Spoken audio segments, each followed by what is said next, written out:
Since the end of last year, Lebanon has been paralyzed by a political and economic crisis. The people of this country are no strangers to destruction. Welcome back to another day here in Beirut. If you saw the last video in Tripoli, it was quite intense. We were caught in basically the middle of people firing off weapons in all directions in the city there. But today we are heading to the Syrian border, so we're going to meet some people there, hear their story, but also on the way we're going to be going through some mountains, some villages, so we'll meet some people on the way as well, and then we will arrive at the Syrian border, see what the day holds. You can't really predict much in this country. Things kind of just happen in a split second. So let's get on the road.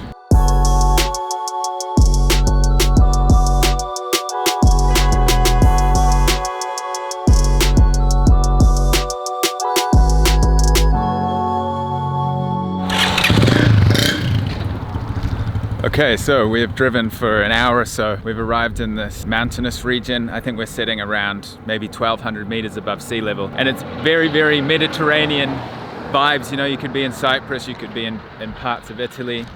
You've got the grapevines, there's olive trees around. So we're on the way to the Syrian border, so we're crossing this mountain pass. We've stopped at a little local vegetable and fruit stall, meeting a local old man here, and just to get a feeling for what's life out of the bigger cities, up in these more rural parts of Lebanon. Yeah, we'll get some apples as well. Okay. الشغل هون معك؟ Okay, so we're here with Badia again, my main man in Lebanon, who's you know, keeping me safe, looking after me. Safe. nice word.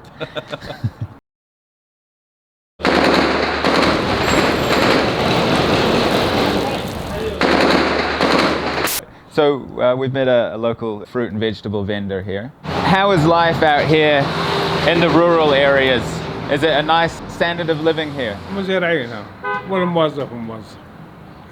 Economically and the situation as all of Lebanon, it's not very good. But he has to carry on, he has to work. And this is how they're keeping alive, just, you know, he's selling these fruits and vegetables. So how do you see the future? Do you think things are going to become much more difficult, or you think that it's going to be manageable?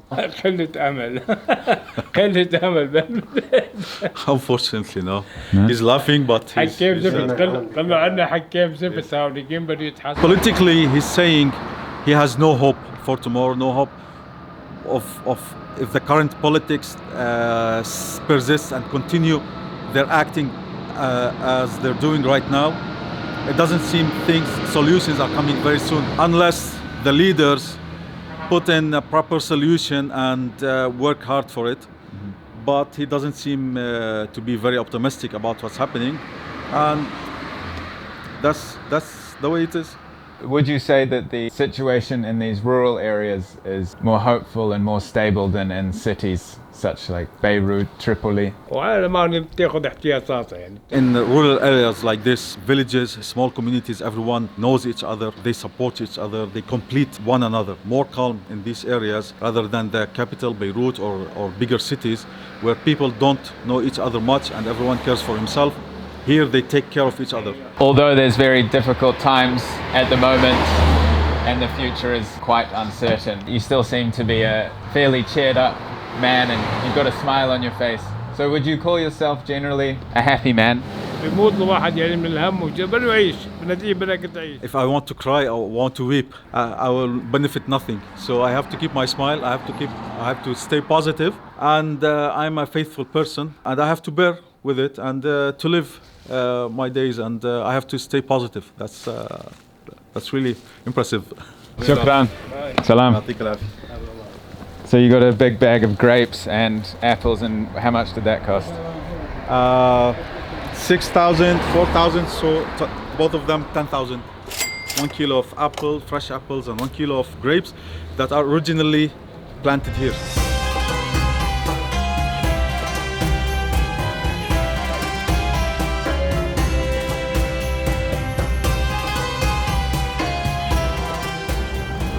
Okay, so we've just pulled off the main road. You see that big bridge there? That's actually the highest bridge in the Middle East. Behind me you can see a mountain range in the distance. That's basically the border of Syria, the natural border, where the hill is. So on the other side of that hill you have Damascus. This whole valley is littered with refugee camps. So we're going to drive down this valley. We're going to go into the refugee camps, meet the people. There's over 1 million Syrians in Lebanon at the moment, refugees. Behind me, to my right, is Palestine. So it's a heated area. There's also Palestinians in this valley as well. So we're going to continue down this valley to the border.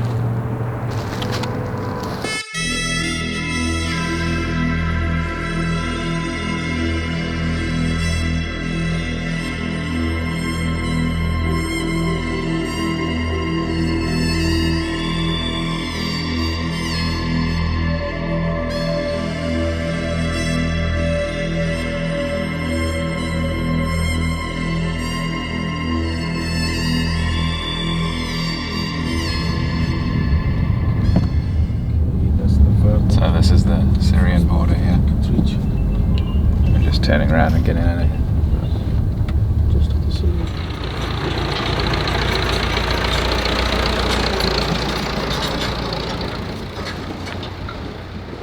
Okay, so we're just down from the Syrian border now. Literally just behind me would be Syria, a few kilometers that way. But here we are at a refugee camp here. You can see how the houses are built. You'll see them soon. We'll go inside. Just reinforcing the fact that there's 1 million refugees, Syrian refugees here in Lebanon. The conditions here are quite extreme. You have such a difference in the weather. So in summer you're hitting very high temperatures, 40 degrees Celsius. In winter you're hitting -11, and this whole place in winter, which is coming now, turns to a huge swamp. You can see these houses, they're not very well insulated, so there's a huge problem not only with getting food, but for staying warm. So there's some kids over here. Salam. Hi. Hi. So I think we're going to go and meet a family now. Salam alaikum. Salam. What's your name? My name is Jum. You're from Syria? Syria? Yes. What's your name? Sadi. Sadi. Nice to meet you.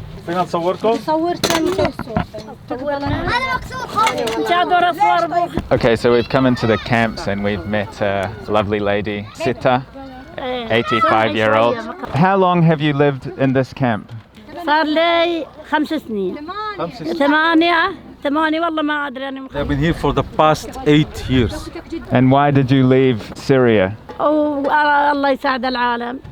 ما عاد نمون على حالنا نظل. They ran for their lives to seek safety because of the war, because of the conflict that's happened. It became very dangerous where they were living, and they managed somehow to come to Lebanon, and they came right away to this camp. She's also mentioning, look at it, it's worn out, really in a very bad condition. When it rains, it leaks massively, heavily inside the camp. And so you say it was very dangerous in Syria and you had to flee. What kind of things were you seeing on a daily basis? اللي صار حرب بين. They used to own a land and a house that they built. They working with agriculture, they generating income, they were living decently with the whole family. It was not their fault that two parties started fighting each other where they're living. They witnessed bombs shelling on them, aircrafts, shooting, killing on daily basis. They didn't have any other choice other than to run out. They didn't even have the chance to bring in any clothes, any money, whatever. They left their houses, they left everything, ran away for their lives. والله العظيم حط أعمال للعملية تدينها من باب. She's got an illness, she's got a heart disease. She had to do a surgery, 3 veins in her heart. They had to collect money from everywhere for her to cover part of her surgery, but she's still ill. There's no income for them. They're not generating an income. They're only 100% relying on what donations are coming for them. So what people that could donate to them, and this is how they're surviving on daily basis, day by day. Do you think that you'll ever go back? You'll be able to go back to Syria? والله نقول إن شاء الله. بلا البلد واحد يدشوا. She hopes this from the bottom of her heart because it's her home. She spent all her life there. If today they said it's secured for her to go back, she would right away just go back. What future do you see for the children here? والله المستقبل عند رب العالمين يكونون بالمدارس يكونون. She would love them to be well educated, to go back safely to their homes and rebuild their own home, stand again and continue to have a brighter future. She's praying that this will happen very, very soon. In your home, what are you most in need of? وحط معانا كمان يعني The basic need that they're looking on daily basis for them is food. She's mentioning food to feed their children. This is their daily challenge. The tents are worn out, and of course we're coming into winter, and winter that means they need to stay warm, blankets or heating oil or clothing. Lots of complications. Normal people, they just cannot imagine how complicated lives is here. Me personally, I've been working with Syrian families for the past 9 years, and I cannot understand. I cannot put my feet in their shoes. Cannot stand living one night in a tent like this. I just can't.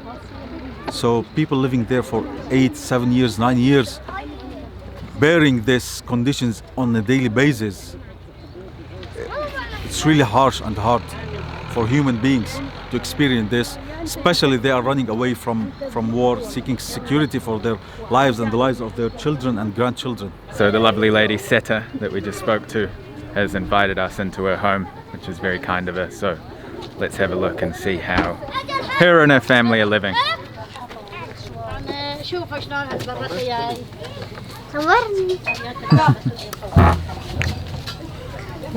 Salam alaikum.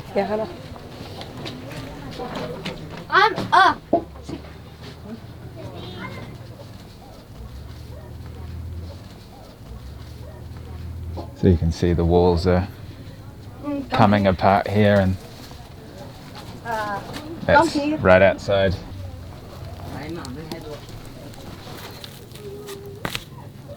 See the roof? That's the only insulation. Imagine in minus 11. They keep it very tidy, but the fair.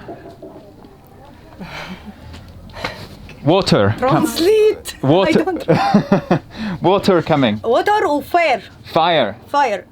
Yes. Oh, fire. you had a fire here. Fire, yes. So you can imagine, gets very cold in here in winter when the floor's flooding, and the roof's leaking, and it's minus 11 degrees outside.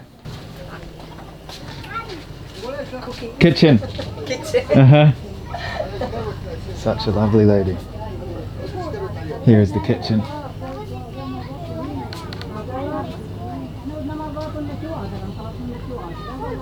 Got some aubergine, eggplant there.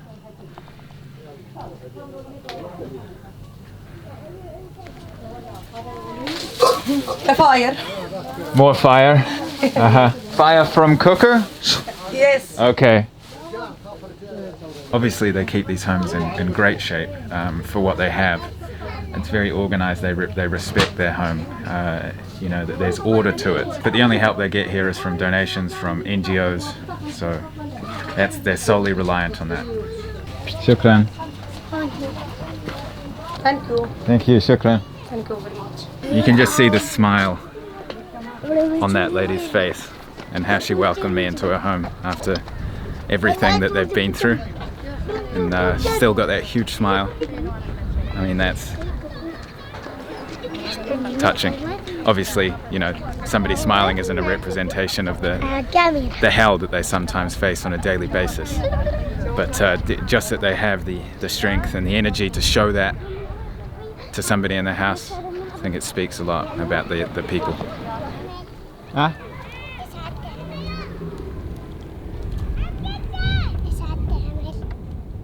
So on this trip I'm working with Human Appeal, which is a charity that supplies food packs to families like we've just met. I'm going to leave some information below, a link. $10, 10 US dollars, supplies a family of 4 with food for a week. We're talking about things like lentils, rice, oil, dried foods.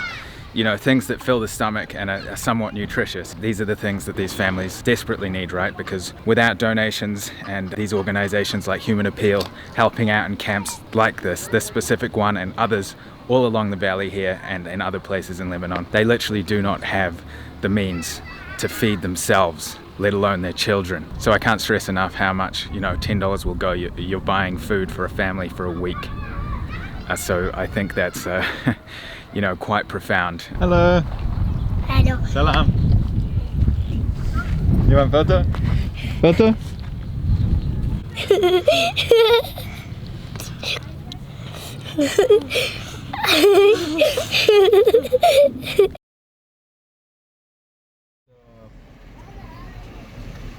How high it is. I see on my left this camp. It's in the middle of a swamp, and we are literally walking through a swamp now, or driving through a swamp.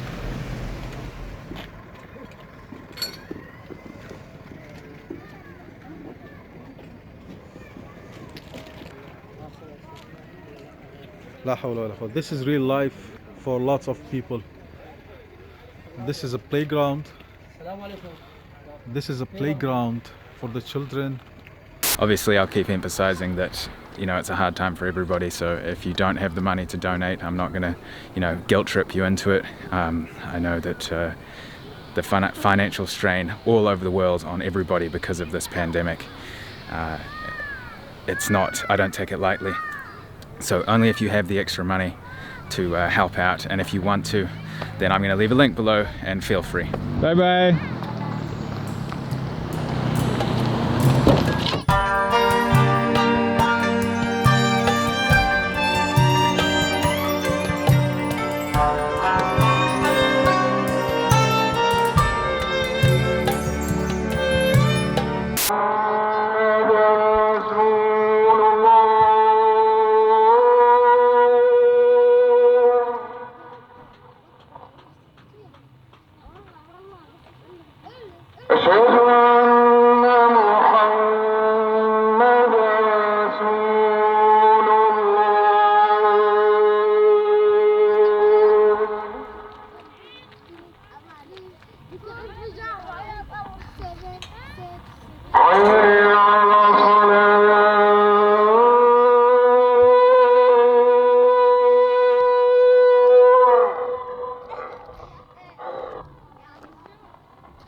Okay, so Badia, we're at the Syrian border here, right? Lebanese-Syria border. The mountains basically divide Syria on that side, and here is Lebanon. And so this was kind of the goal for all the Syrians fleeing from the wars.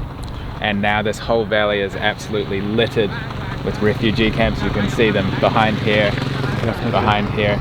Definitely, they're everywhere. They're living in harsh conditions, but for them, it's better than other going back because their homes are still insecure or totally wiped out, totally damaged. So there's nothing to go back for. They started 2011, and yeah, 2012, 13, it was like massive immigration. Women, children, families were fleeing over these hills at night from absolute terror on the other side with no choice. Definitely, and we could hear the bombing, we could hear the sounds of bombs and shooting Coming from Syria. coming from Syria, from those hills or behind those hills. We didn't know where, but we could hear them and we could feel them. These people had no other choice but to run, otherwise they would have died. If you put yourself in their position and there's bombing around you, where would you go? You would find the nearest place or whatever is available for you to run away, just to stay alive, and never thinking where you're going, with whom, where you're gonna end up. This is their situation. They came like in hundreds and thousands all at a time.